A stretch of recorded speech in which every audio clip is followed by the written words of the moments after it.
How are you? Richard, can you hear us okay? I can hear you, John. Hello, everyone. Okay, great. Raise your hand, so wave at us. All right. We can see a lot of your fan. You want to put your screen down a little bit farther so we can see your, there we There we go. go. I thought you had something on Now that we can see the represented Chiefs Kansas fan. City. Good to have you with us this Over my evening. shoulder in the background. I He can't sounds hear like him. he's in a barrel. Go ahead and say something. Can you all hear me? Testing. Yes. Barely. Yeah, he's like he's in a barrel, but it's just. Yeah. It's better than what it was before. Yes. Good. Well, you guys are a lot better than the time I was before. Right. Okay. So you can hear us well. We can hear you. We just need to, keep quiet a little bit so we can hear better. Michael, is All there right, any I'll way try to to turn talk him loud. up any? I'm sorry? Okay. No, I was asking Michael if there was some way that we could enhance your audio So just remember, Mr. Mayor, that everything we're hearing is coming predominantly. from our speakers. Traveling a little bit of a distance. Right. Okay. Super. Well, before we get started, as you all can see, we've got, our new audio and visual for the boardroom. It is not complete, but we have made some significant improvements. And as Richard said already, he can hear us a lot better. And we hope at some point we can, enhance the audio coming, this way also. But there's been a lot of work. We've had the consultant in working all week. Wish we had everything done, but we're well on our way. And it's a whole lot better than trying to clamp on that little, lapel mic, and the quality is so much better. Make sure that you all leave your microphones on. We don't turn them on and off. There's no need for that. You don't have to, it's on. It was the red button is on. Yeah. Okay, the red button's on, you're on. You can adjust this if you're not used to using these. You don't have to move in like we used to have to. I think we can get a good audio just by sitting back, but when you do speak, please speak into the microphone so everyone can hear, okay? While we're talking about our new system, I'd really like to give a big shout out to a couple of our employees. Michael, who's in the back right now, doing some of the audio work, the preparation work, I guess the technical work is probably the best way to say it, has been working diligently with our consultants to get this as far as we have, and it's a great job, and Angel has done a lot of work making sure that we have the quality that we have for tonight's meeting. I'd also like to recognize one of our new Public Works employees who actually, his name is Brian Fennell. He does some cabinet work on the side, and so the cabinetry in the back, he's put together for us to use, for all of our future, use to hide some of the equipment and make it more usable for us. So I did want to recognize those folks. All right, any questions on the system? If not, we'll go ahead and get started. I would like to start by welcoming all of our guests who are with us, both through Zoom and here this evening. I now call to order the February 4th, 2021 regular Board of Aldermen meeting. Please join us in the Pledge of Allegiance. I pledge allegiance to the flag of the United States of America and to the republic for which it stands, one nation, under God, indivisible, with liberty and justice for all.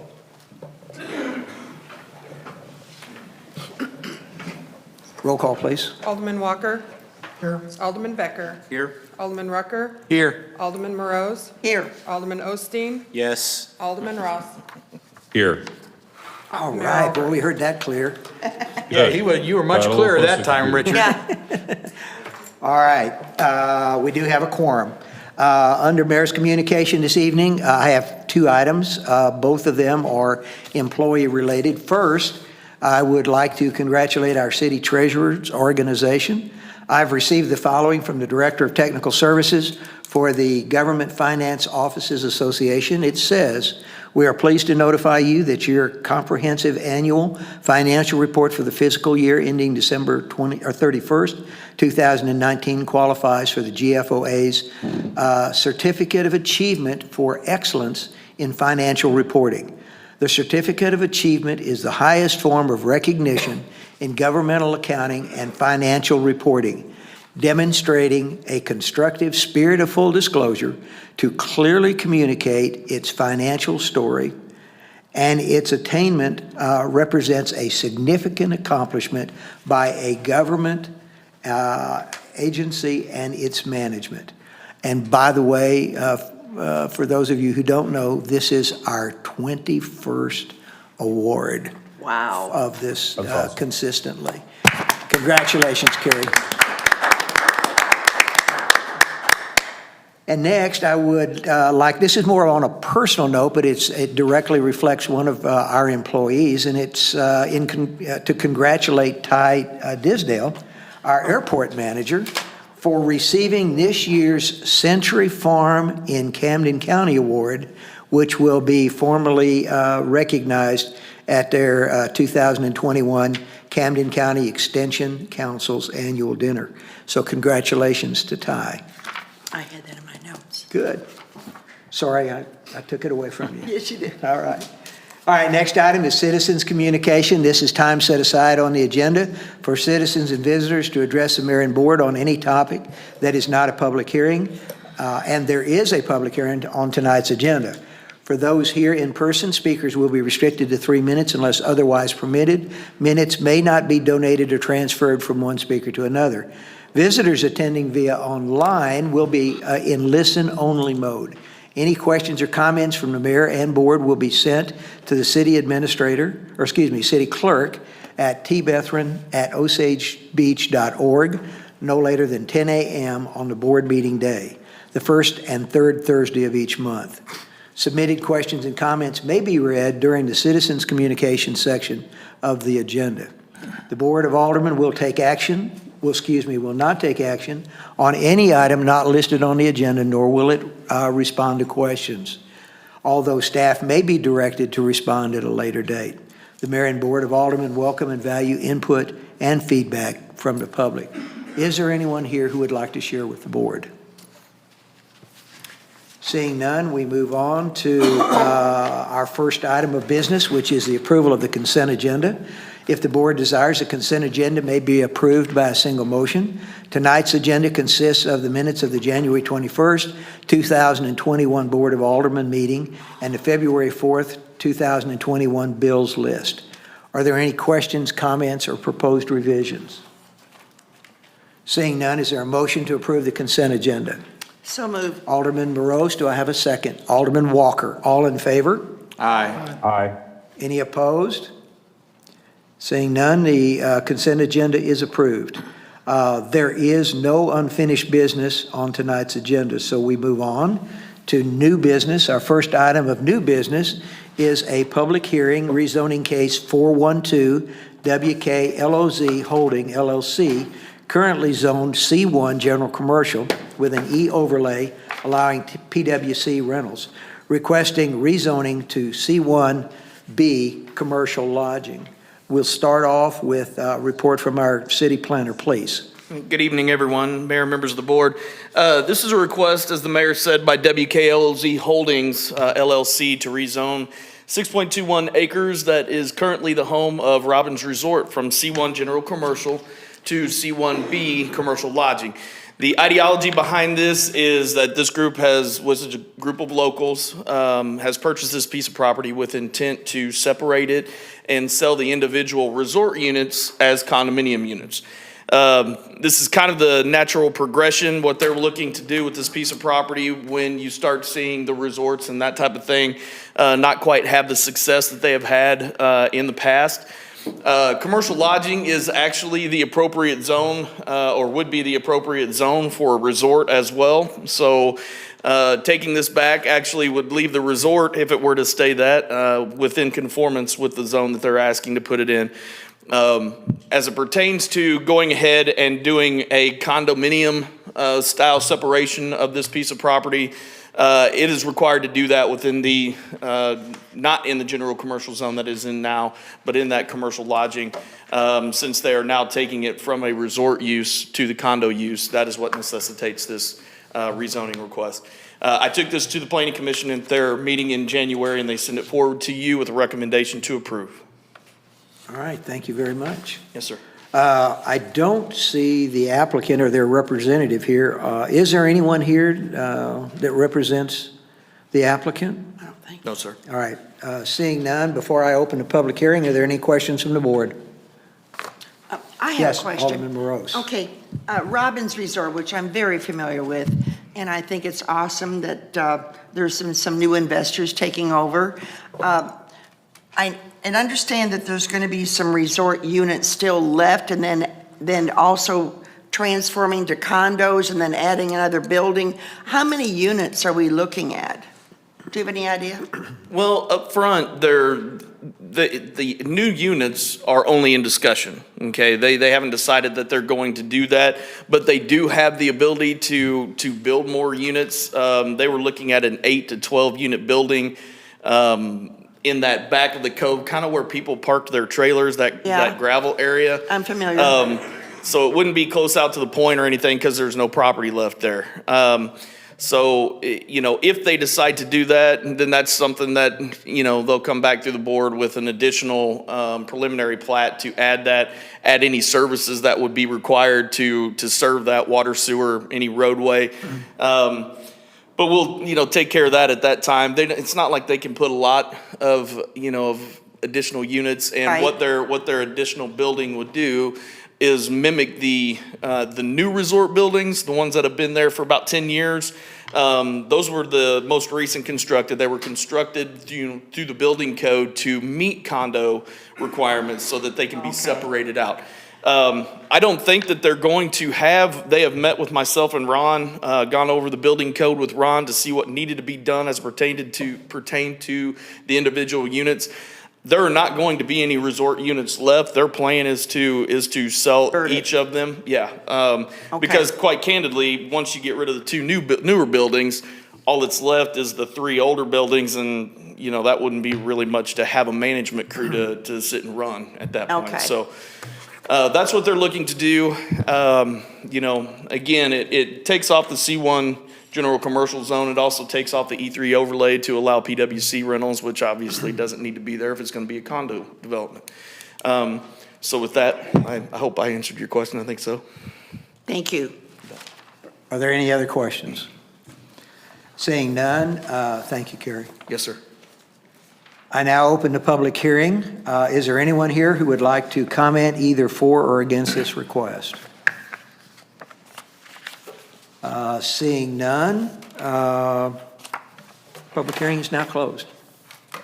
And we move on to the next item on the agenda, which is requesting a first reading of Bill Number 21-05, rezoning case 412 WK LOZ Holding LLC is requesting a rezoning of property currently zoned C1 General Commercial with an E overlay to C1B Commercial Lodging. City Planner, any additional input? I have nothing for you unless you have further questions. All right, thank you. Are there any questions or comments? Yes. I'm Alderman. sorry, I had one earlier that I should have asked. Is the map, Carrie, just a fluke, or is there a spot down on the point that this does not include? Did you just kind of have a little etch with your black magic marker? The indentation you're talking about? Yes. Well, I mean, if you look at the map, is just, it could have snapped a little different. This is the location map. Is that what you're talking about? Yeah. Okay, so the location map is just my general map to show you all where it is. The main thing to look at would be this, which is the actual survey. So it of actually the goes all the way down to the It does point. go around that point. Because this shows like a little bitty piece of land down there That little notch, yeah. that, okay, no problem. Yeah, no, it belongs Okay, with the piece, all right, yeah. no problem. Thank you. Sorry, I wanted to ask that earlier and I forgot. All right, are there any other questions? Seeing none, is there a motion to approve first reading? So moved. Alderman Morose, do I have a second? I'll do the second, please. All right, Alderman Osteen, all in favor? Aye. Any opposed? First reading passes. Our final item this evening is a discussion, industrial road reconstruction versus Osage Beach Road reconstruction, which best fits the priority to move forward with design in FY 2021. City Administrator. Yes, Mayor, members of the board. So Cochrane Representative Dave Christensen is here, and I apologize in getting our system all going. We did not filter in how to loop in a presentation yet, so that's still to be worked on. But we do have copies of his presentation, and Alderman Ross, I've emailed that to him, so at least you can follow along appropriately with Dave. If you recall, last year, we had a pavement preventive maintenance plan. It outlined, initially it's outlined up to 5 years of roadway maintenance and construction planning. Now, the idea is this is kind of a rolling document, creating as we go. We'll eventually get more years. But we used this plan to outline guidance for our 2021 budget.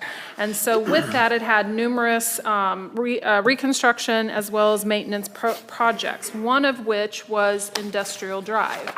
So Industrial Drive is outlined to come up pretty quickly in this plan with design and engineering in this year's budget, or design and engineering would have been in this year's budget, right-of-way work for next year, and actual construction to be planned in 2023.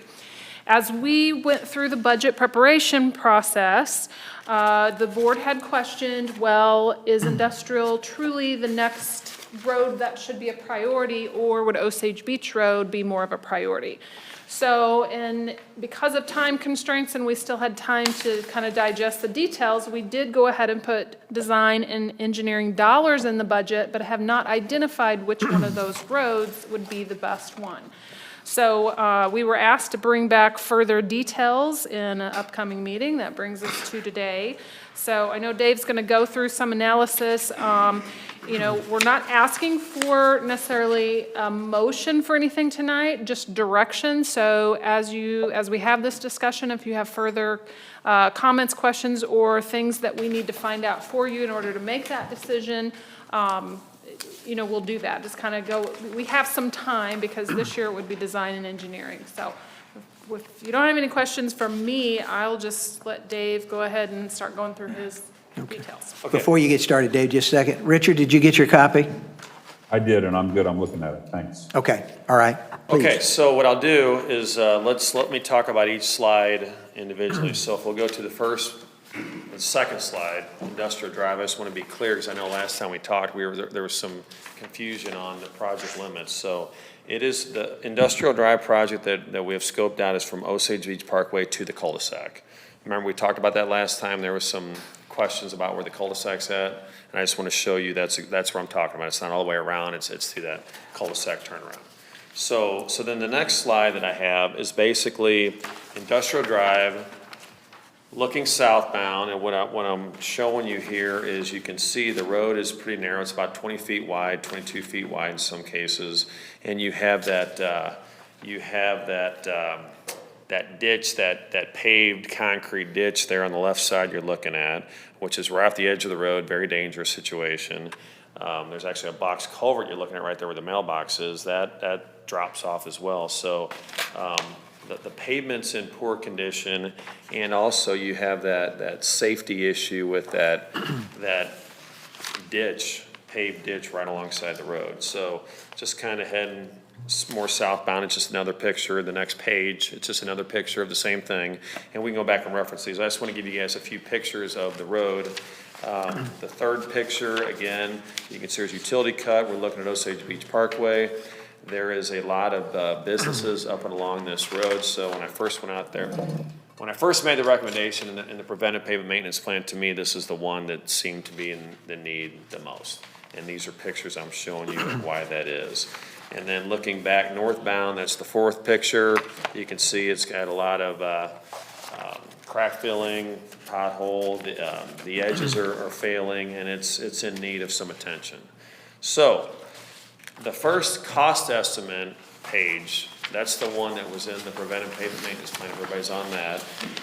Let me just explain here a little bit about this. So what I was proposing in this cost estimate is, like I said, right now, the roadway width is about 20 feet wide. Okay, it's 20 feet.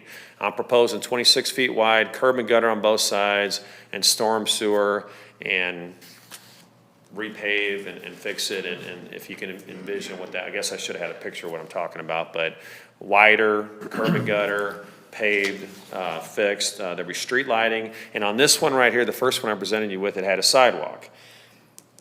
Total cost on this project, $1.2 million, so from you guys and talking to Gina, you guys had asked what would it cost to not have a sidewalk, so the next cost estimate says no sidewalk, we're at $1.132 million, so you do save some on not having the sidewalk. You don't have to do as much grading because you don't have to grade for the sidewalk. So there is a savings, and it's approximately $80,000 savings by not having a sidewalk. So if you go to this slide here, and that's just what I'm showing, maybe I'll do it this way, I'll show you what slide I'm on. I'm on this slide.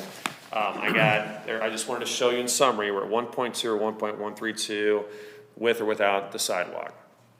The other question that had come up, and Gene and I wanted to answer for you, is what if this project is delayed? How much does it cost to maintain the roadway if it's delayed, pushed back? So the best way, my initial response was, let's talk to your public works personnel to see what they thought, but I wanted to answer your question tonight, so I'm on this page right here. It's 5,400 square yards, so let's suppose you fix, let's just say 2% of the pavement per year, which would be about 110 square yards. Let's just say $40 a square yard. That's about what it would cost if you were to hire somebody to do it. You're looking at $4,400 a year. So if we want to say it's 1% of the pavement or 3%, we have the numbers here. We can see what it would cost to maintain that pavement.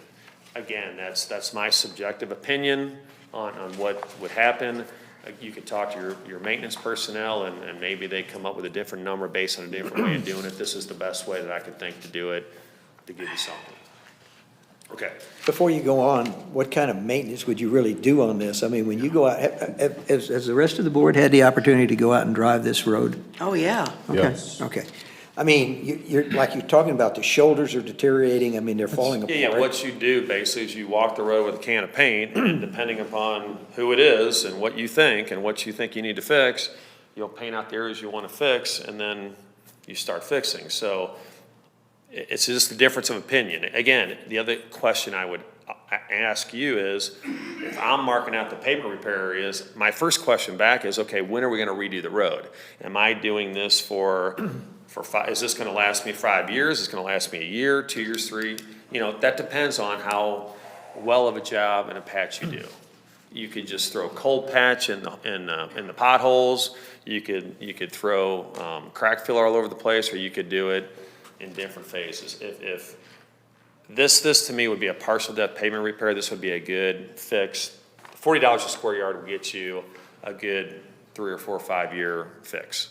It's not forever, but it's a few years. So that's the way I would look at it. One of the things that I noticed about that road is, and I don't know what you call it, but it looks like the surface under the asphalt, you know, is shifted, because you've got some of this that kind of has a little bit of a sway into it. Yeah, and so, you know, how do you go about fixing something like that other than digging it all up and replacing the whole thing? Well, you get that area and you cut it out with a saw, full depth saw, cut it out, excavate it out, and then you put rock or asphalt back. You put rock in, then asphalt back in. And again, it depends how thick you want to go with the asphalt, how thick you want to go with the rock, how good a repair you want to make. And just remember, every time that you fix something, you know, that Cut. excavator, your Bobcat, it's boogering up the edges. It's creating more, it's hard to do. So. All right, thank you. It's a process. Okay, so let's go to this one here. Here's Osage Beach Road. So this map right here, and this what we agreed to do, looking at this one, was from Osage Beach Parkway to Goodfellow Avenue. So that's where we're going. That's what this cost estimate represents.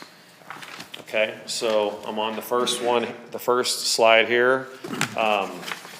It's the road, the surface of the road is in better condition than, in my opinion, than Industrial Drive. And let's just go through all the pictures here and look at it first. Here's the second slide. You have all the slides, you can look at all the pictures. There is minor cracking, hairline cracking. I saw it tonight when I was out there with moisture on the pavement. You can see some minor hairline cracking. Again, my opinion on how to deal with the pavement is to get a slurry seal and an overchip on there for preventive pavement maintenance. I don't think it warrants a mill and overlay at this point yet. And I think in my plan, and just so you know too, you guys slurry sealed it in 2017. So you guys treated it in 2017. I think I had in my plan to treat it again in 2023 with a preventive, with a slurry seal. Okay, so just going through the pictures. Now, the reason the pictures are in there is that, so to again, the improvement to this road would be the same sort of thing. It's about 22 feet wide, it varies, but it would be a 26-foot wide roadway. We'd widen it to a 26-foot wide roadway, curb and gutter on both sides, storm sewer, and a sidewalk on the, as you look at the pictures on the left side, which would be the, let me get this right, on the library side. The library side, which is the southwest side, south side. So that's what I was thinking there. So going to the cost estimate, there's some more pictures in there for you. Cost estimate on this one, you can see $1,095,000, and it's the same cross-section as the one on industrial, street lighting, storm sewer, curb and gutter on both sides, and a sidewalk on the one side on this one. So it's the same cross-section. And that's really all I had. So I'm here to help you make your decision on what you want to do, answer any questions, and Okay. David, first off, thank you for being here. Thank you for bringing the presentation and the pictures. I think they kind of tell a lot of the story. So I guess at this point, what I'm going to do is throw it open to the board. Alderman Rucker, you had your hand up first. I'm not sure, maybe it's a combination of both of you, Gina, as well. We're looking at about the same cost on these two within a few bucks. From a standpoint, how much money each year do we have to spend? Don't we have about $1 million on transportation? I guess what I'm looking at is some kind of a timeline. If we do, and let me just go right directly to what I'm looking at. Give me a timeline if we would say tonight, we want industrial done first and we want Osage Beach done second, okay? Give me a timeline from time and money that we have available on when that would be completed. What would be completed this year, next year, the following year, and the following year? Because I want to look and see what that time frame would be, and then I would like to know what the time frame would be if we would choose the other way and do Osage Beach Parkway first, or not Parkway, excuse me, Osage Beach Road first and industrial second. That's a lot of info, but that's those two time frames. Well, let me answer some of the financial side. The pavement maintenance plan, as you know, we went to 2026. Past that, I have not discussed details with Cochran, like what does the next 5 years look like. But let's make the assumption that there's similar money and similar maintenance needed the next 5 years. It just maybe the names changed. We do spend anywhere, if you average $1 million every year. I know this 2020 budget was a little different because we had purposely put money back for MACE, so that was a little different. So when outside of sidewalks, now of course we're working on a sidewalk plan and we'll label some money at that point, but all else being equal, my estimate through 2026 included everything the pavement maintenance plan has in it. So if we were to do, in my opinion, you need to pick one or the other. I don't see a cash flow of an extra $1 million to squeeze in one or the other before 2026. I think you could get the engineering done in the next couple years, rotate that in with other priorities, because that's around, could be anywhere from 100 and 150,000. I think you could do that, and then as budgets come up, do the right-of-way. But construction, in my opinion, construction would not be any sooner until 2027, assuming you could work in work in the engineering and the right-of-way cost. I think that's doable because you're not talking seven figures. So that's just my glance at my forecast from 2026. No sooner than 2027, but without knowing what other priorities that would be the soonest. So you're Actual saying, construction. so you're saying based on just the dollar figures, whichever one we choose to do, the other one wouldn't be able to start construction till probably 2026, 2027? 27. Because we possibly could do the engineering prior to that. I think you could because of course, these are round numbers, and this is an estimate of where the reserves are needing to be, assuming you're not, you're keeping your reserves for your capital, you're keeping all your legal reserves, as we've done, that, and we had those conversations before Cochrane did the plan. They wanted to know, what kind of money am I working with? Am I working with 300,000 or $1 million? And, working in all that. So based on all the numbers, keeping the reserves, all else being equal, I think you could work in the engineering and the right-of-way cost potentially for construction 2027, one or the other. But that's. Dave, from the other standpoint, if I may follow up, disregard the money, okay? You're looking at basically a year to, or let me just ask, what kind of time frame are you looking to engineer it as far as the time, and then how much time to construct it?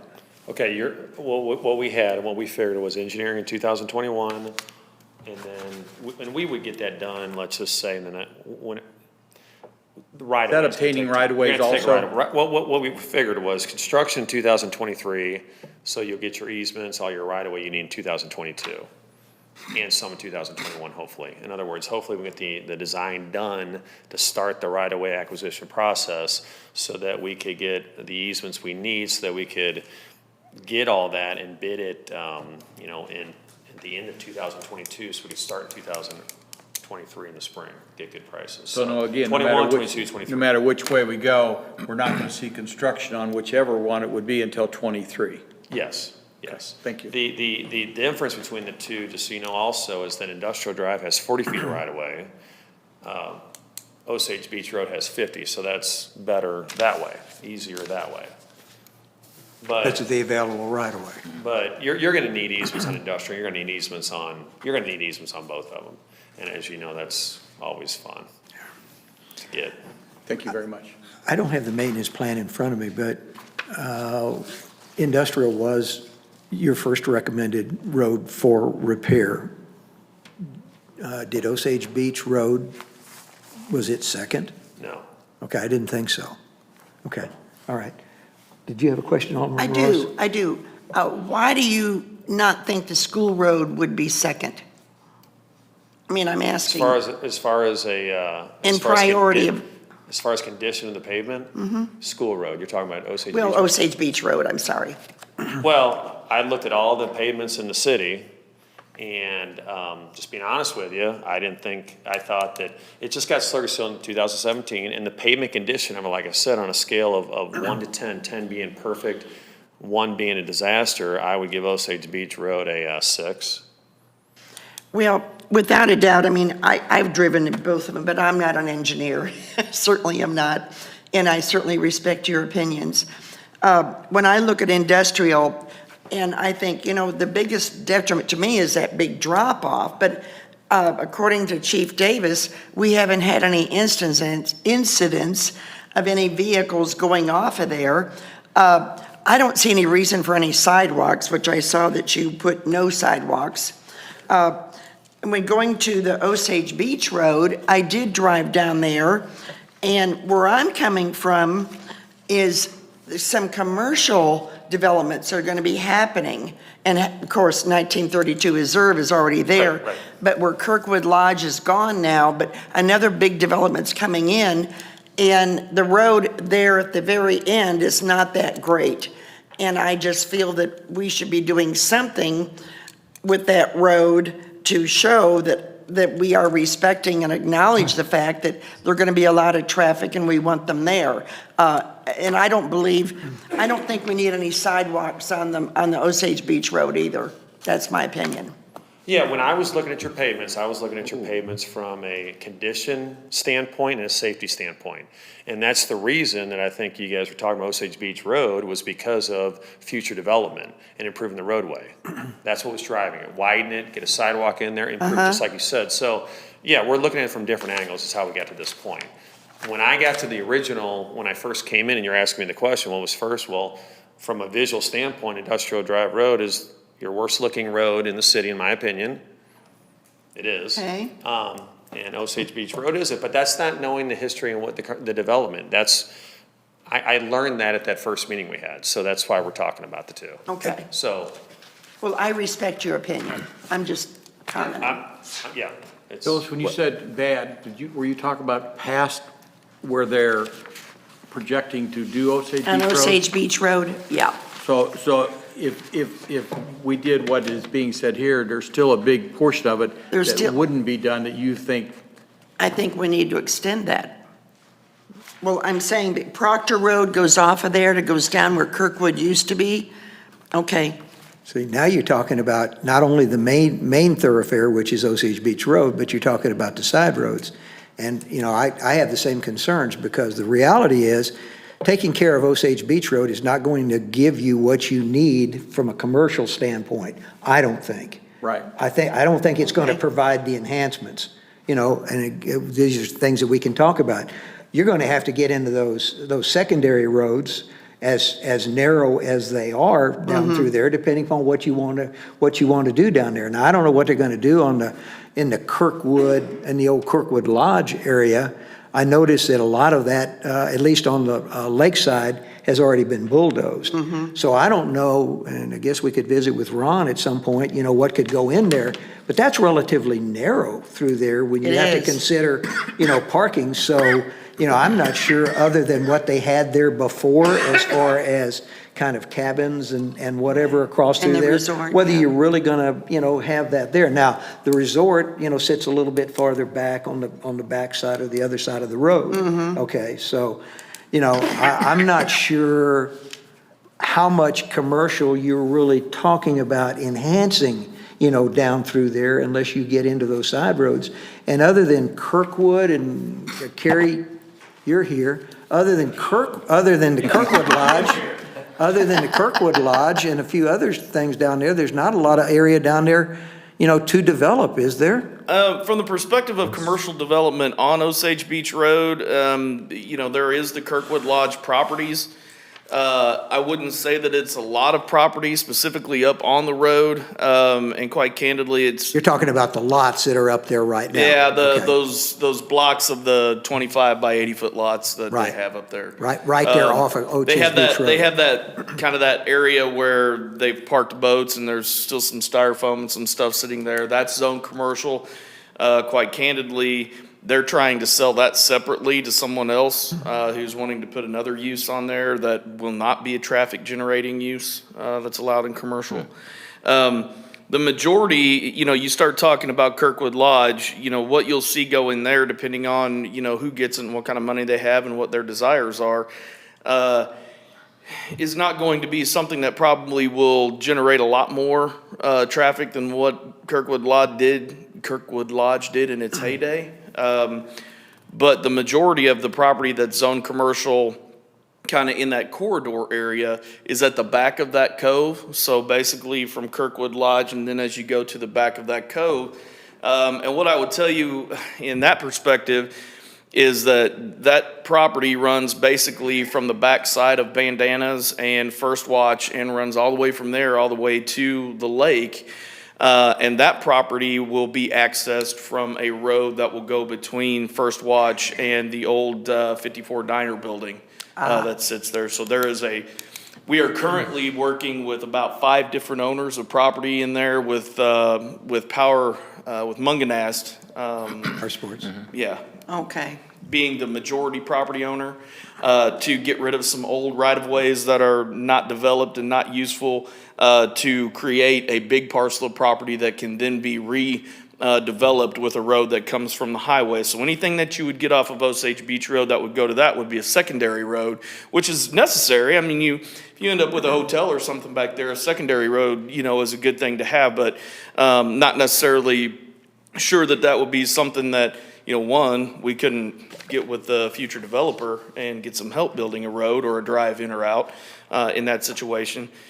But the issue that you're going to find yourself dealing with on Proctor Drive is a more than relatively narrow right-of-way that is going to cost the city quite a bit of money to pick up right-of-way to do any construction to that road. Because, I mean, if you've been down there, you already know that most of the properties feel like they're about to fall on you as you're driving through there.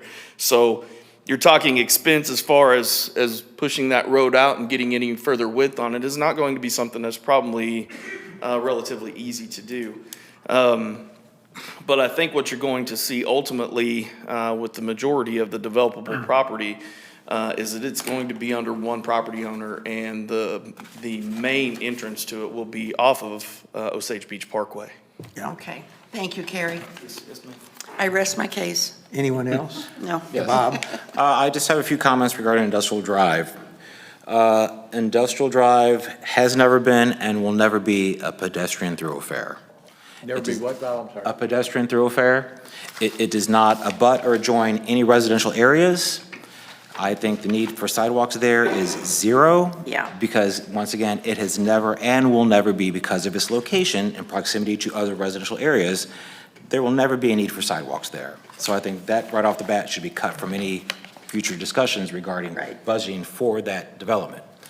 That's just my 2 cents. But there are some, I'm not saying that you're incorrect there, because there is no residential there, but there is a church there that has probably a daycare. You That is have correct. another entity over there where you have families that, that possibly could want to get out and walk. Yes. That area.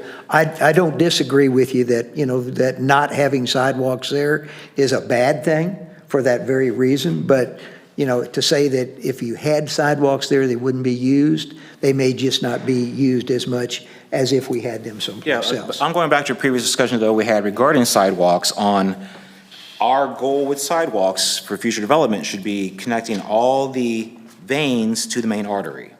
And to me, Industrial Drive is not one of those veins that should be connected to the main artery. That would be something like Osage Beach Road, where you've got a large residential area which you want to prioritize connecting that to Osage Beach Parkway. To me, Industrial Drive sidewalks are wasted money, because people that are going to be utilizing them, yes, they could be utilized for the church and the kids at the daycare to take afternoon walks, but is that really a usage that we want to prioritize? To me, it is not. It's not worth the money. It's not worth the money. And I think going that's back why to the we asked sidewalk them. discussion Yeah. of, okay, maybe if Industrial Drive is our priority, really, what is the need to redo Osage Beach Road? Maybe we instead look at the sidewalk portion of that proposal to do what we initially talked about of getting everything centralized to Osage Beach Parkway. Osage Beach Road being one of those residential areas we want to connect to our main thoroughfare. And that's a true statement, Bob, but if you're looking at least the area that's been designated, for road improvement, you're just starting to hit where residential Correct, is, correct. because everything from that point forward is pretty much commercial. Yes, I understand that. And then you have to then go into the other. But I'm the thinking rest of baby it. steps. Yeah, At least if we get partial sidewalks, Yeah. that's better than zero connecting to our, once again, main artery. Okay. Anything else? That's all. Anyone else? Richard? Yes, I see your hand. Yeah. So there's a lot of things here that came into all of this, and I guess can everyone hear me okay? Let's start there. Yes. Okay, good. So there is commercial property basically from, and Terry, tell me if I'm wrong, from the Parkway down to right before you get, about a block before you get to Goodfellow. All right, there's 2 blocks, for lack of a better term, that are completely undeveloped on what would be the north side of the road. And there's one property there that where the old glass place is that isn't developed also. You could make this project get very, we can talk about a lot of different things. You could muddle the waters about whether we need to drop down to the Kirkwood Lodge property on Goodfellow, because that is very narrow. I don't disagree. However, I was hoping that between what's going on at Kirkwood Lodge property, as well as the reserve, and putting in a new road, which tends to bring in investment, that we could get a benefit of some commercial development a little quicker than we would have without. I didn't see how we would get a benefit of any potential commercial development on Industrial Road, okay? I was concerned about how long Industrial Road would last too. I had my own opinions, spending a lot of time on parking lots in the last 20 years. And I talked with Rob, our foreman, and asked him, hey, we're gonna talk about this tonight, and if we didn't get to Industrial Road for 2 or 3 years, what do you think would happen? And he goes, well, I've been here 4 years and we patched it, and you've seen that. There's cold patch, or if you notice, there's cold patches on the edges, and he said we can keep doing that. He said 3 years from now, I think Industrial will be fine. It won't be any better. It won't be significantly worse. When I talked with Carrie around this conversation originally, I asked Carrie about, is there any place else we should be looking to invest our road, quote, improvement upgrade dollars besides Osage Beach Road that could create any particular economic activity? And only Osage Beach Road came up. We do have more right-of-way, which will make it easier, I believe, even though you have to get easements. You don't have to, I don't think we're gonna have to acquire right-of-way. So it won't be a situation like we're into right now at Mace Road, where we may have to take someone's property. I could be wrong, somebody tell me if I am, but it doesn't appear to me that that's gonna be an issue.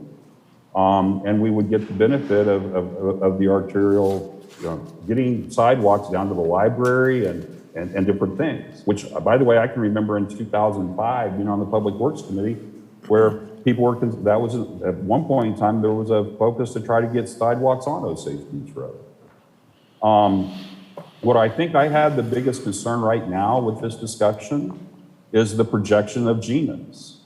I've looked back through the PMP. I looked at how much money we were spending when that came out, how much we have spent over the last 5 years in maintenance without upgrades. And I am still of the conclusion that there's $1 million a year there. We've been doing that on Osage Beach, or I'm sorry, on Mace Road for the last 3 years. We have, in the last 3.5 years since I've been here, we have repaved the entire parkway. And while Gene is a lot better with numbers when it comes to CPA stuff than I am very confused with that projection. I don't understand why we couldn't design one of the roads this year. I'm not so sure there isn't somebody design both the roads this year, or at least very easily by the end of next year. And that next year, one of the roads be done, and the following year, the next road should be done. Because honestly, we're spending a lot of money over the last 5 years in, quote, repair and maintenance versus capital. Between Stillery Seals and overlaying Osage Beach Parkway on both ends. And in my mind, I don't understand why we could not have both of these roads done right now by 23 or 24 from a monetary standpoint. And therein lies where I'm thoroughly confused. Well, some of the money from Mace Road was money that had been put aside and designated specifically for Mace Road, and that may be one of the reasons why, we have been able to do what we've done there, Richard, as opposed to what we would normally have from an inflow into the, the traffic or the transportation funds, okay? So that may be part of that, all right? And I hear where you're coming from, but I guess I have to ask a question. When we talk about commercial development, down the Osage Beach Road corridor, or even in the side areas, how much commercial is down there anyway, other than, what Kerry identified, which is probably going to be accessed via, a different roadway, other than Osage Beach Road. And then, of course, you've got Kirkwood Lodge. The rest of that is pretty much zoned, and I'm gonna stick my neck out here, it's zoned residential. So there's not that much down there, to develop.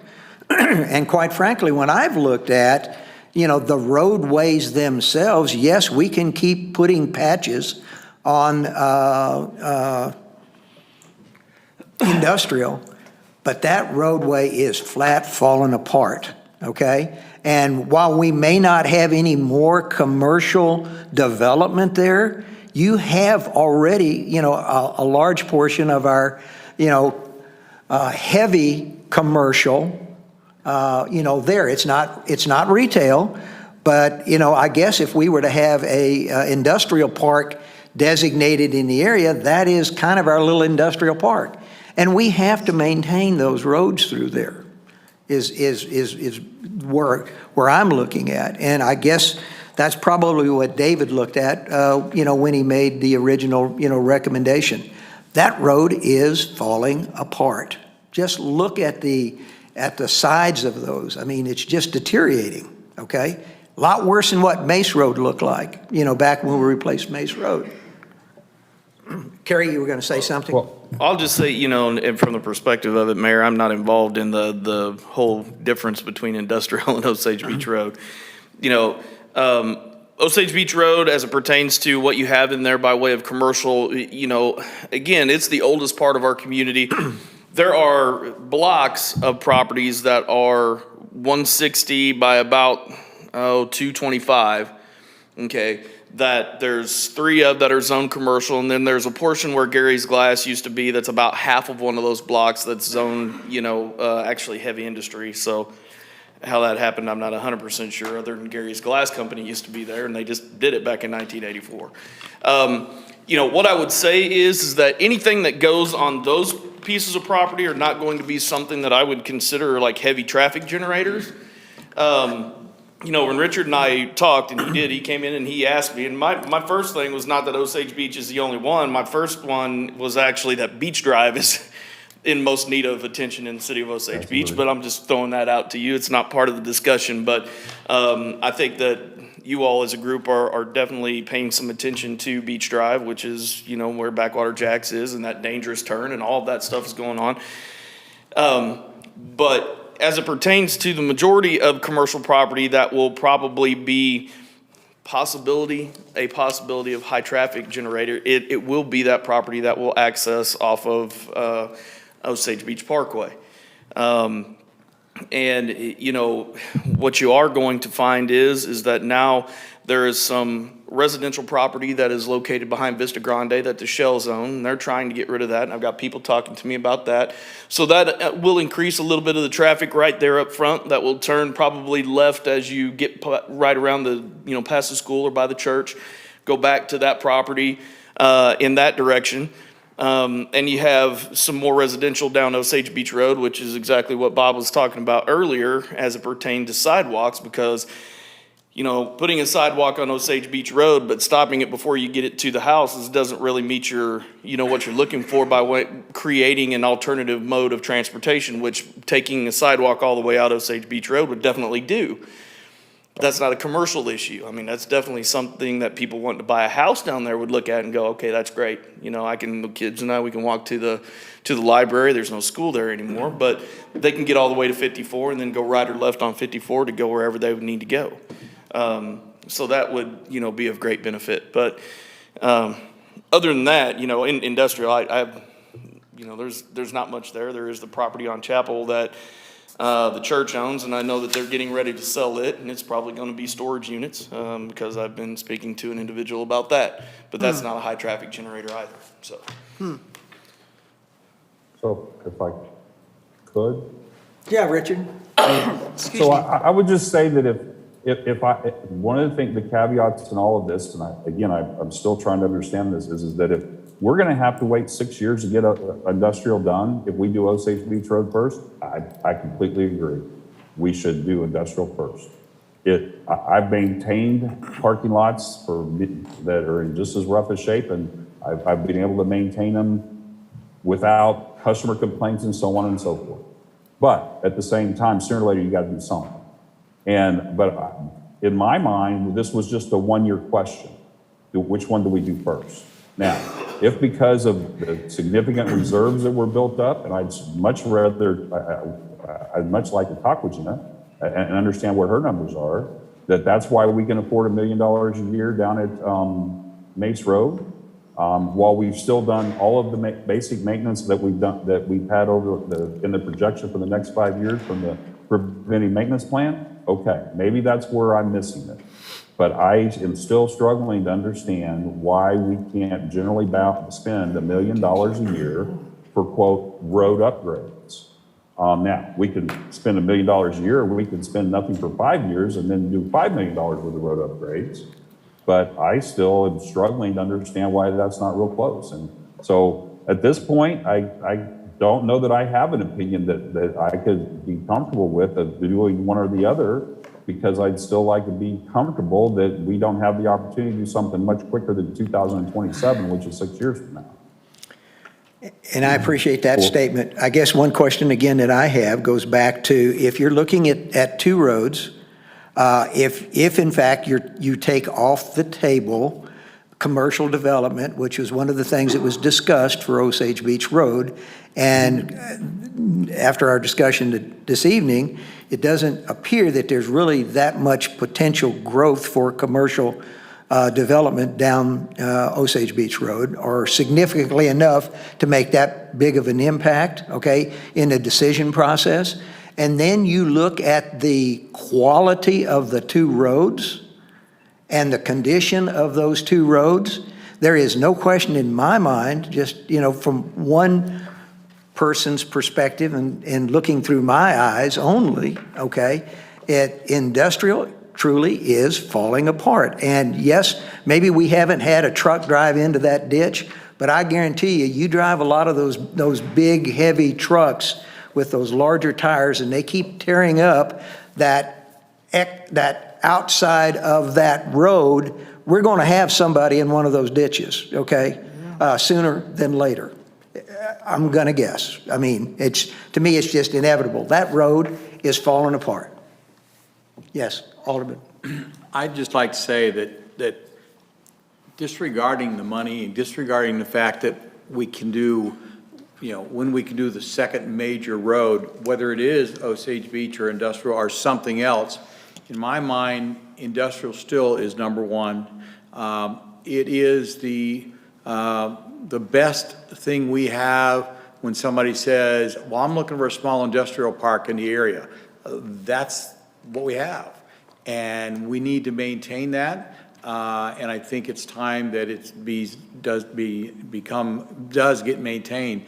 And I support doing Osage Beach at a future time. Whether it's second, I don't know. I think maybe there's some other roads that are second, but I don't have any doubt in my mind that industrial is first. Mayor, can I make a clarification? Sure. This is probably more directed toward Richard. So when my forecast that I have does include an average of a little over $1 million each year on road improvements. And if you go back to your preventive pavement maintenance plan, there are several mill and overlays. 2025 has the Osage Beach Parkway West, $1.2 million nearly. So it's not that there's not the $1 million being spent. I've already accounted for that based on the pavement maintenance plan. So beyond what's outlined, whether it's mill and fill, crack filling, Nova chip, slurry seal, full reconstruction, that's all part of the up to the 2026 forecast in my dollars. So I am utilizing that $1 million plus average for roads that I think what Richard's talking about. So it's not like there's nothing in there. We already have several outlined priorities. The next large $1 million investment shows up between the east side and the west side of the parkway in 2025-ish. So it's not like there's not these big improvements. That's just what the snapshot of the 2026 looks like. So we are utilizing anywhere over an average of $1 million plus in 2025. I have 2.25. So building up, knowing that's that cash flow that you're going to put toward improvements. So if you Does wanted that to, help? I mean, does that clarify, hopefully? so if you wanted to use that $1 million, you could do away with any of your other projects. I mean, we could quit working on the Parkway and work on Osage Beach Road instead of the Parkway. It's a moving as an option. document, so just like every year at budget, it would be like, okay, here's what's on this plan, does this still make sense? So I'm not saying there's not a way to get the next one up. You're just gonna have to get something, you're gonna have to take something away, in my financial estimate. Yeah, what happened was when did I come make the presentation? And I got the document right here, so Gina's working off of too. This was my first cut at it. And this is not written in stone. We can, based on what you guys want, we can revise it and redo it and push, if you want to fit something in, we can push things back and take a look at it. Because what I would like is I would like us to go through this discussion, and then hopefully you guys don't have to go through this discussion every year.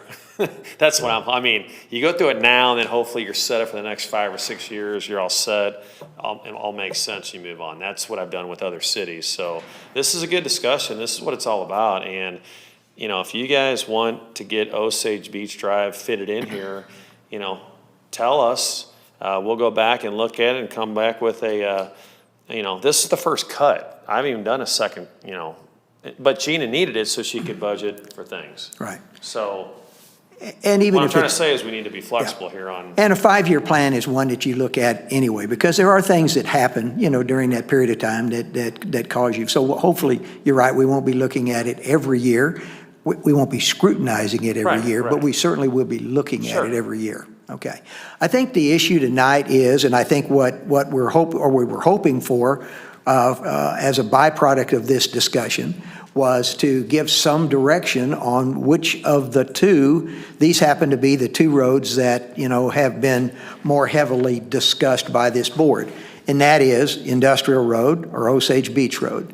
Which one do we want to, move forward with on the reconstruction with first? So my question is to the board.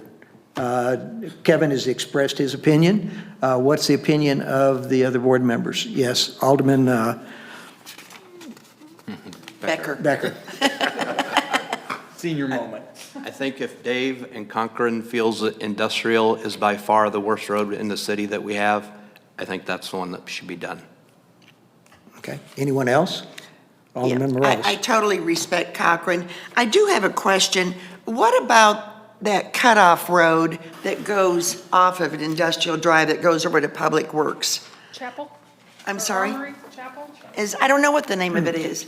But, that is a narrow road, and I didn't know if we'd ever address that. That's the one behind the church? Yes, well, Yeah, it either is. way, that's the way I go to Public Works. Yeah. Yeah, And that's not part of this, I know it proposal. isn't. I Okay. was just Phyllis, we'll asking. look and see, because he's got groups here and I don't have memorized all his Yeah, groups, so. I know what you're talking about. It's accounted for. I don't know which one it is either off the top of my head. I'm which sorry? group it's in. We'll We get looked back at it. to I you. know what you're talking about. And Okay. it needs attention. I don't know where we have it and which group off the top of my head either. Yeah. Which one it Okay. is. I'll I'd dive just in like to again. have that be addressed as well, because that's a very narrow road Oh, yeah, as well, no and doubt a about lot it. of traffic. Yeah. And Industrial Drive, even on the backside over towards Alpha Graphics, it's in better shape than what you were proposing to do the work on, but it's not in all that great a shape either. You're talking about as you keep going. Starting past where the- where your last arrow is as you came off the parkway, yeah, That's the close- cul-de-sac yeah, and I area. looked at that because, Yeah. sure, that road's in disarray too, but obviously. It's not as bad. It's the turnaround. You can tell. Yeah. Cars come up, trucks come up, you use the Yeah. turnaround, you use Yeah. that. They don't. Yeah, Yeah, if you get, it's like I talked about before, if you guys had 2 million a year. Right. I could really. You could give do a great lot with plans. that, I give couldn't you? guys, Yeah. we'll go to town here, All right. so, what we were trying to keep in, so. yeah. Well, thank you for all your time and efforts. Tom?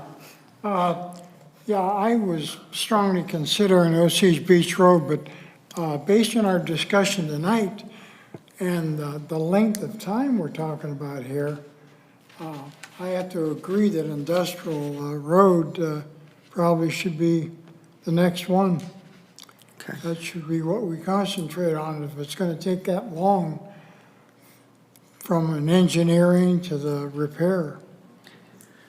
All right, thanks, Tom. Bob? I don't want to put you on the spot, but I got you or Richard, so you speak now or can I you will speak throw my next? hat, or my name into the hat for Industrial Drive without sidewalks. Oh, I think. Yes, sidewalk- absolutely. I don't want sidewalks. I think that was made pretty clear. That was Yeah, like I for the agree. first time. Yeah. Richard? Well, I will just say that again, that Industrial Drive from a pure condition standpoint is in poor condition. okay? But I'm not, I just, in my mind, I don't think that there's that much. If we want to do it one ahead, then I still will say this. I'm yet to believe that we can't do Osage Beach Road the year after. So if that, and I thought we might get a little benefit by doing Osage Beach Road first. So it is what it is. It's obvious the board would prefer to move forward with the planning, because this question is about design right now. It isn't necessarily about which one we're going to do first, but we can design first. But I really don't know what kind of design time it's going to take. I know that we haven't probably budgeted for design on the other road, so this decision may be naturally push Osage Beach Road down a year, and that's fine.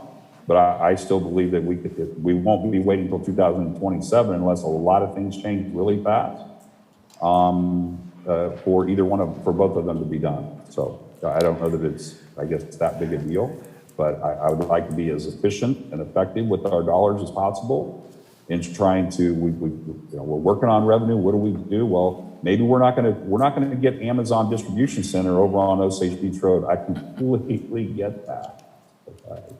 But there is ground there. It's the last commercial ground predominantly that is any significance in our city, from what I can tell, that has any roads to it. Now, I haven't looked at every map to try to figure out every single thing, but in the end, there's nothing. It's not utilized at this point.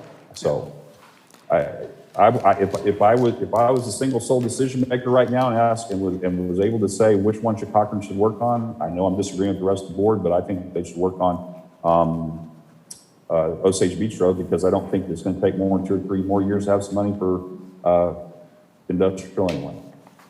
Okay, well, it looks like the direction from the board is that we've got 5 who feel like we need to move forward with industrial roads. So I think that gives you your direction as far as, what your priority is to move forward with that development. Okay? Okay. Yes. One other comment. I think that the maintenance program that you have put together, which I know is something that, from what I understand, Gina took first thing and took out what our revenue was each year, and then took each year what this maintenance program was going to cost us, so that we maintain the roads and everything we've got, and then what's left over is basically construction money that we can use for either constructing roads or constructing sidewalks. Is that? That's a fair analogy. It did maybe happen in those steps. When I sat down with Dave, I guess the 2 days, when we sat down and discussed this, I pretty much said, as far as maintenance and reconstruction, this is kind of what I think the pot of money we could sustain on an average. And so they then looped in what their priorities were, and then if we had to move stuff around to make the bottom dollar. So it kind of happened the same together, whether it was maintenance or reconstruction. Those priorities were kind of merged with the pot of money I gave them. And the same concept's what I'm going to do with sidewalks. It's like, okay, with this, what do you think we can find if we do a sidewalk plan? It's like, all right, well, we're only going to contribute so much each year. Do we save that up and do one big that's kind of that same theory that we're gonna. I would just say that I spend a lot of time going through that maintenance program, and I think, it's a good plan. It gives us something for stack. If somebody comes in and says, when are we going to do something to this road? Oh, 8 years, 9 years, whatever, and we know what we're going to do now. That doesn't say that in 2 or 3 years there's a new product out that changes the plan, that instead of using product A, we're using product D or whatever. But I think that's a good plan, and I think we need to maintain what we have, and so hopefully we can keep away from some of this major stuff. So I'd like to see us continue to support. I understand what you're saying, Dave. If there's something we want done, you can move that stuff out. Instead of doing something every 5 years, you can move it out to every 6 or 7 years and stretch everything out. But I'd have to go back upon your recommendation on how long those things should be and kind of follow those guidelines. So I'd like for us not to move much of that maintenance program around. I think it's a real good program and a lot of good information there. So. Okay. Any other comments? Thank you, Dave. Appreciate it very much, you being here. All right. Next item on the agenda is communications. Alderman Ross. At this point, I don't have anything. I'm just trying to get through every day, one day at a time. I think we're all trying to do that. Alderman Morose. Yes, I have one thing, and it may seem a little trivial, but it's been something that's really been bugging me for a long time. Whenever I've had, I should say numerous times, I've had residents or whatever friends come up to me and say, what's that new business down there? What is that going to be? Or what is that under construction? I don't know. I feel like an absolute idiot. And they said, well, you're on the board. Why don't you know? Well, where I'm coming from, I would like to put in place, and I'm going to ask for your board's opinion, that whenever Tara gets a business license that is accepted and she's submitting it to the developer, owner, or whatever, that she notifies us as board members immediately, so-and-so is coming into our area on such and such an address. That would be in Ward 1, 2, or 3. And with that respect, I think it would just as a positive response to a newcomer, that like if it was in Ward 2, Tyler and I could send out a mailing and say, welcome to our area. Here's the website for Osage Beach, and these are all the people you can contact or whatever if you have any questions. It may seem trivial, but you know, when we get new businesses, they rely on other business owners or friends to tell them what to do or where they're at. I don't see where the chamber is coming in and helping with that. And it's been a long time, and when I was on a chamber, we used to do that. I know they have ribbon cuttings, but I'm not knocking the chamber, but I just think within Osage Beach city limits that we could do something to be on a more positive note of welcoming new people in. So I just would like to put that out and just see what your thoughts are. I mean, it seems trivial, but I think it's to be a nice gesture that the city could do. You know, Phyllis, I know you and Tara discussed this, and so Tara and I were brainstorming. At one time, we used to put the new businesses in our newsletter, and honestly, with COVID, some little things slipped. So it is very simple for us to put that back in play, at the same time making sure you guys, send you that list. But more importantly, I think what will benefit kind of pre-knowledge, because by the time, if you're having people inquiring to you about what's going on here, that can be months and months before Tara even knows, because the business license is normally the very last step. So the building report has information on it about who's getting permits. And there was a report that come out of Ron's office that, highlighted by ward. Well, that report looks a little differently, but I was looking at it today, and there's a way that I can highlight for you, like when I do my monthly report, highlight for you so you don't have to dig through, that report and highlight, okay, so-and-so got a permit. And that way before it gets to the building license. So those two things on one end of the spectrum, we'll kind of figure out what that looks like, but I think that will answer your question, but also be informative for the board. So give us a little bit to figure out that. But any information you guys, I know I only do a monthly report that kind of has a consolidation of the different departments, and I think it's a one-stop shop. That way you're not getting 50 different emails from 50 different times, with the department. So I try to make it very consolidated, but we'll figure out how to make it also where you don't have to dig through. It's like the last page that's on the Osage Beach website, and it shows contact us, and it has everybody's departments and their names and officials and whatever. And I think a newcomer would appreciate that. So anyway, I just thought I'd bring it up. We'll get something figured out. Thank you. One thing you have to be careful of from a building standpoint doesn't necessarily help somebody's building a building, you don't know what's going to go in that building, who they're going to lease it to, who they're going to sell it to, we kind of got to figure out what that looks like. Well, discretionary, but it's just the idea that there's somebody new coming in, and I just think it just to reach out and say we welcome you into our city. Yeah. Could I ask a quick question on that subject? Oh. Yes, Richard. Hello? Hello, yes, go ahead. Sorry, I know it's hard for you to realize So, Gina, and maybe this is just COVID. But Sorry? The bottom line is that I haven't seen the building department permit report that we used to see for a while as I've looked back. And so is that something, did the report change and that why it's not in your monthly, or am I missing something? Because I went back last 2 or 3 and didn't see it. Okay, so let me clarify. The building report has still continued to be monthly. It looks different than it looked a couple years ago. And I have it under my staff department updates, and it's a link. So it's also put on our website. We publish it on the website every month, the first week of every month, and then I repopulate that link in my CA report. So if you're not seeing it, call me, because maybe it's a link's not worked or something, but I know that I republish that link. And so if you call me, I can also direct you to where to find that on the website monthly. It's in your CA report, because I look at it every is. month. It is on my CA report, and I just repopulate that from the department's published. But it's not from an the actual website. report, it's actually a link to It's the a report. link, That's all. yes, and so it has. As it is with everything. Yeah, and it's changed looks a little bit from a couple years ago, but it still has the data, it just looks different. But yes, it is in my report. Yes, I was looking for the spreadsheet, the Excel spreadsheet that we used to see, and I guess now I'm looking, as you guys, I can actually do my computer on with you guys, and I can see that that link is there. It's, the report's a little different and probably It not is- as easy to read, yeah. but I'll leave it at that. Okay. Thank you. You're welcome. Alderman Osteen. I actually have 3 items this evening.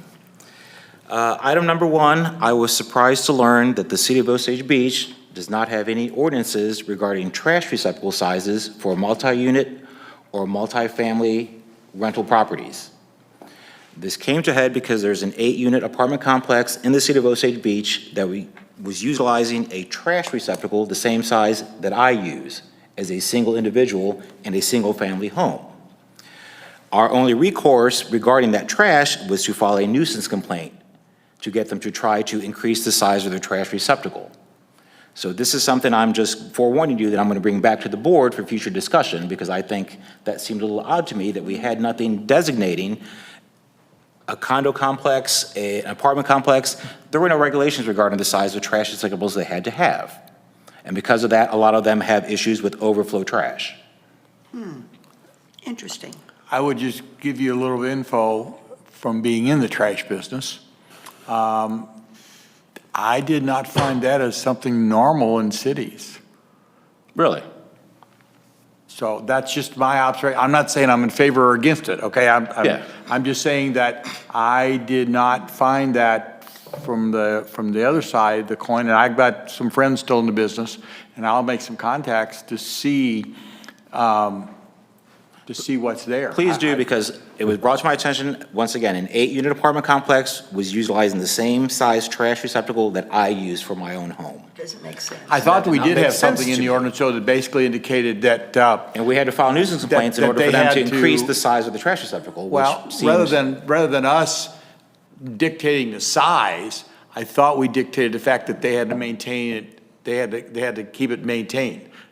They I can't, don't really they can't care have they whether can't they have use a overflow waste trash. can or a dumpster. Right. You know, because it depends on how many people, so, Right. but Well, I think it's something we should address, because Have you talked to the building officials on this? Oh, I have, yes. Okay. and we don't have anything to address that? All we can do is file nuisance complaints. That is our only recourse to try to get them to, number 1, monitor the trash flow, or try to get them to increase the size of the receptacle for the trash. Okay. Yeah, Richard's. Richard? Yes, sir? Richard? Yeah, I'll just say from a, can you hear me? Hello? Yes. Yeah, Can you? Okay. So I will just say something along the line of what Kevin said, and as, you know, managing trash for hundreds of Taco Bells, we were never required to have any certain type of trash container. We would always, so for example, the only thing we would have to decide what size dumpster corral we would do. There were never, I'd never heard of any time where you were required to have a certain size. You were just, and I'm not saying it can't be done, but it's going to be challenging, because you're going to have to figure out how to size dumpsters towards a particular apartment size or a condo size or number of condos and so forth. And so most of the cities that I've ever been around, and the only time I've ever gotten into is whenever we had a problem because our people either didn't break their trash down, or the dumpster folks who didn't clean up the corrals, we would have to address the fact that it was a nuisance and that there was ongoing trash on other people's property. Bob, I understand where you're coming from, and I'm not saying it couldn't be done, but I've not seen it, and it would be very challenging, like I said, when you start talking about condo complexes, whether, are they there full-time? Because they're not full-time residences, a lot of them. And so that'll be challenging to be fair and equitable so that a condo owner or a complex doesn't have to have too much trash, but yet has enough. That's going to be the challenge. But I've done a lot of trash. I'll try to help you if I could. That's all I have. Thanks.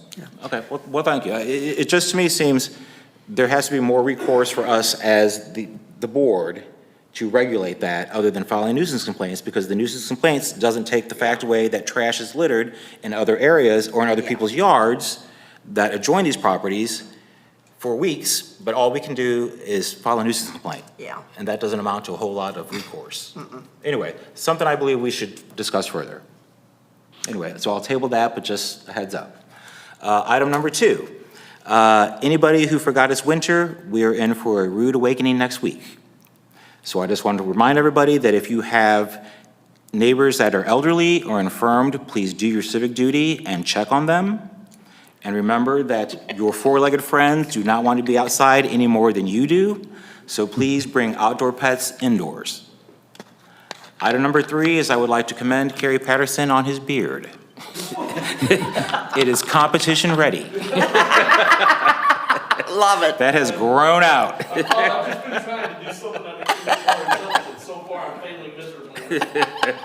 Glasses on. That is all I had. All right, Alderman Walker. I have nothing. Alderman Becker. The only thing I have probably for Gina, when do we get the new budget?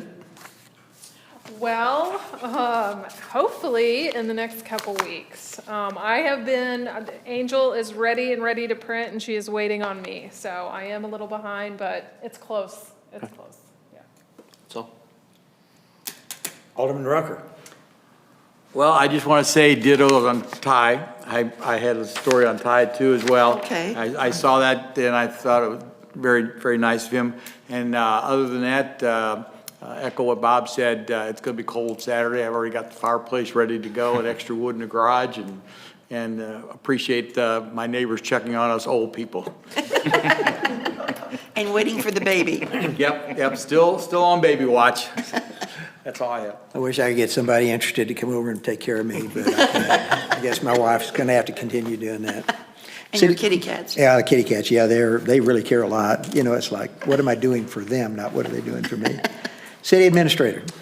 Well, I had 2 things. Tyler got me on the first one. The budget is in preparation. I do thank you for your patience. We have this year there's several new GFOA regulations for budget documents, so I'm hastily putting that together, but I'm also managing the new eval process that we started that normally I'd be doing at the end of this quarter. So we're close. I promise we'll get it out there. As far as the actual budget, the draft 3, the only thing will just the fancy document change. So if you are, please continue to work under the electronic draft 3 in the meantime.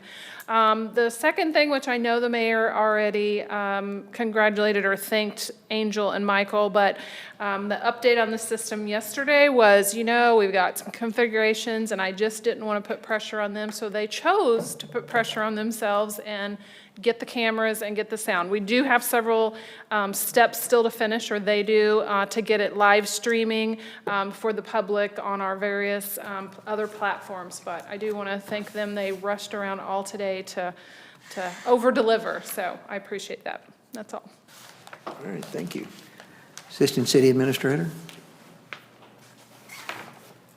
Yes, sir. I just want to share an update with the board real quick. As you know, the Public Works HVAC project was approved early in the year. Walls HVAC has been working diligently on this project, and they have finished all the major components of it. We just moved back into the offices this morning, which was kind of a mess. But we got ourselves back in the office. We've been working out of the break room while they worked on the office. They had done the break room first, so they're done with all of that. I believe that project will be complete by the end of next week.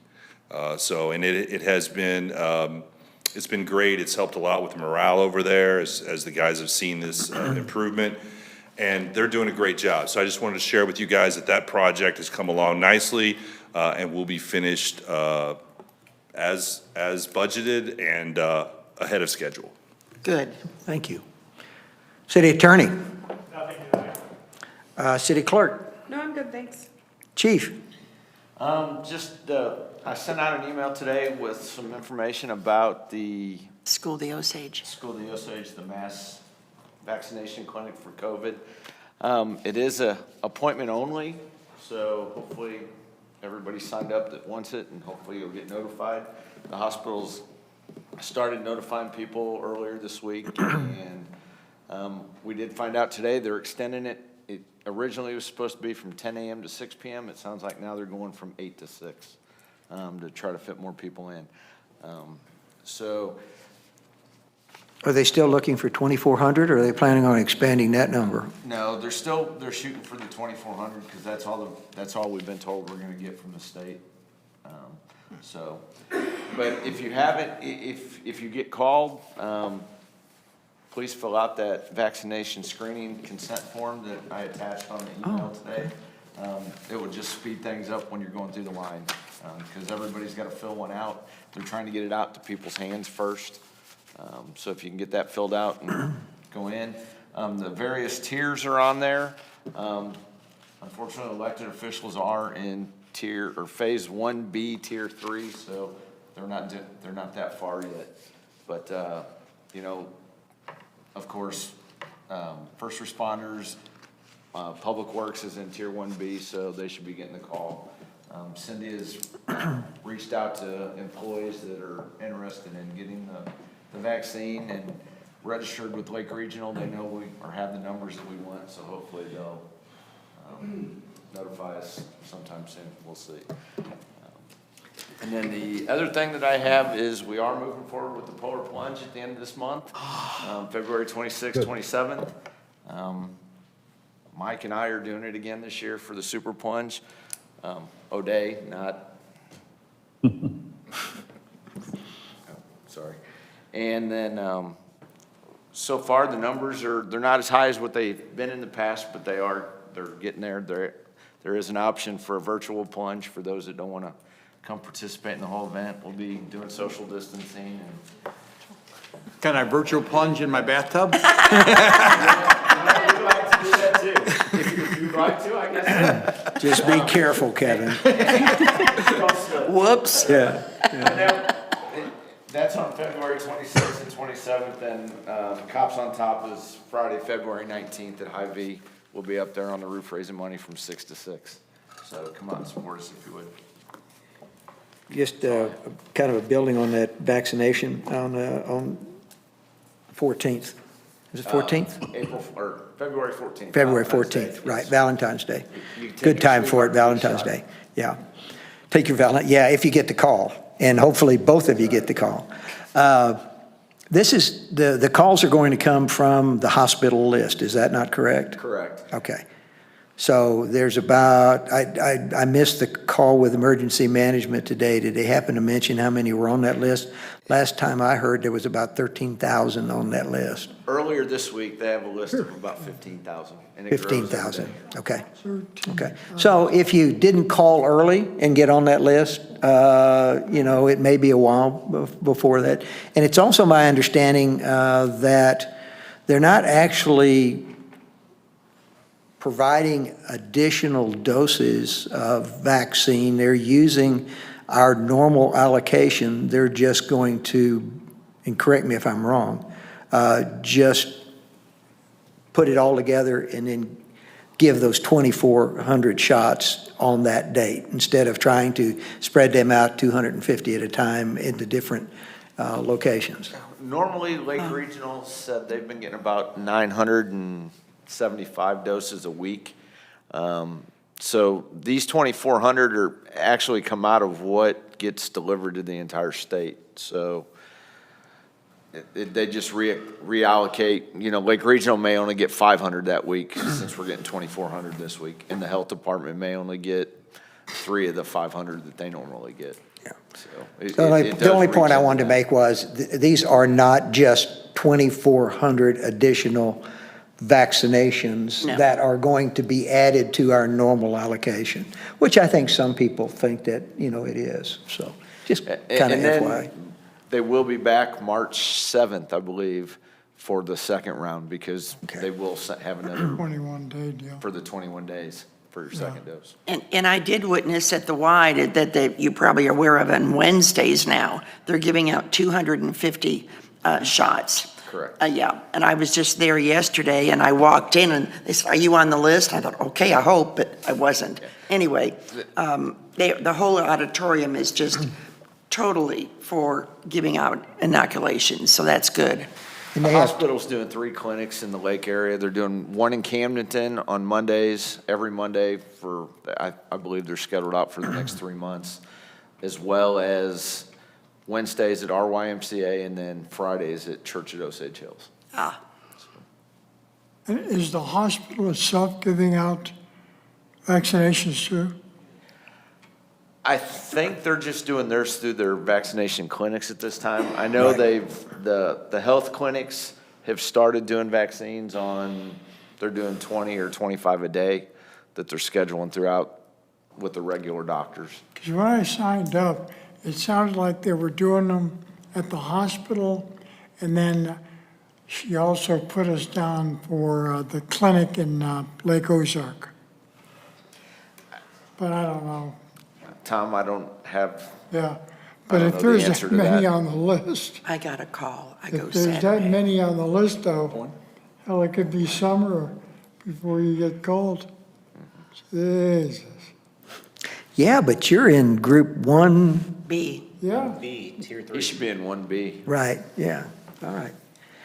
All right, city planner. Okay, I think that's staff, and looks like Cochran is gone. So our meeting is concluded, our business is complete, and we are adjourned. Thank you, everyone. Go Chiefs.